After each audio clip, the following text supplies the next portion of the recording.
Hello everyone, সবাই কেমন আছো? অনেক দিন পর একটা বড় ভিডিও নিয়ে এসেছি।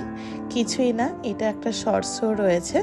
তাও অনেকের অনেক ধরনের কোশ্চেন থাকে, বিশেষ করে রাজমা আবার পেঁয়াজ রসুন ছাড়া কি ব্যাপার, সেটার জন্যই বড় একটা ভিডিও।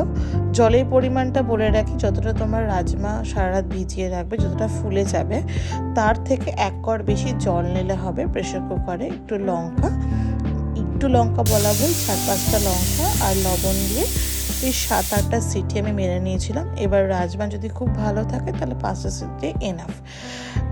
তেল বা ঘি নিয়ে জাজমেন্ট করার আগে বলে দিচ্ছি, রাজমা একটা খুব সুখী খাবার এবং এতে তেল বা ঘিয়ের পরিমাণ পুরোটা যদি ঘি দিয়েও রান্না করো আরও ভালো হয়, জমে যায় ব্যাপারটা। তো মোটামুটি আমি সানফ্লাওয়ার অয়েল আর ঘি দুটো মিশিয়ে রান্না করেছি। যেহেতু এটা পেঁয়াজ রসুন ছাড়া, আমি হিং ব্যবহার করেছি। হিংটা সম্পূর্ণ অপশনাল, যাদের হোমিওপ্যাথি ওষুধ চলে তারা হিংটা খাবেন না। হিং খেলে হোমিওপ্যাথি ওষুধের এফেক্টটা কমে যায়। হিং কিছুই না, খাবারের মধ্যে একটা উমামি ফ্লেভার অ্যাড করে। মশলাটা ভালো করে কষিয়ে নিই, যখন তেলটা ছাড়বে সেই সময় আমরা যে ঝোলটা থিকেন যে এজেন্টটা আমি ইউজ করি সেটা হচ্ছে কাজু বাদাম আর টমেটোর একটা খুব সুন্দর ফ্লেভার এটার মধ্যে অ্যাড হয়।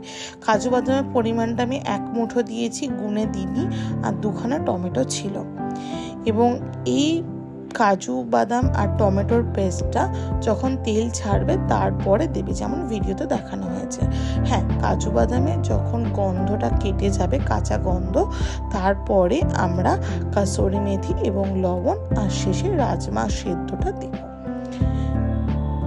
আর কাসুরি মেথিটা তোমরা চাইলে একদম লাস্টও ব্যবহার করতে পারো। হ্যাঁ, তার আগে একটুখানি প্রি হিট করে নিই বা প্রি টোস্ট করে সেটাকে গুঁড়ো করে দিলে ভালো হয়।